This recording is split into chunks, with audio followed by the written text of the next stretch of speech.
পোখারার রঙ্গশালা স্টেডিয়ামে আজ যা হলো তা নেপালের জন্য দুঃস্বপ্ন। সাফ অনূর্ধ্ব ১৯ নারী চ্যাম্পিয়নশিপের মঞ্চে নেপালকে ৪-০ গোলে উড়িয়ে দিয়ে ফাইনালে উঠে গেল বাংলাদেশ।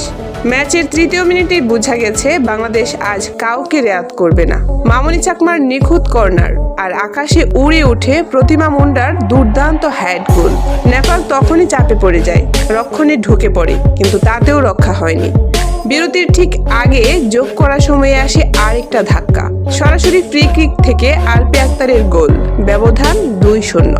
এই গোলটাই নেপালের মনোবল ভেঙে দেয় পুরোপুরি। দ্বিতীয়ার্ধে বাংলাদেশ যেন আরো ভয়ঙ্কর।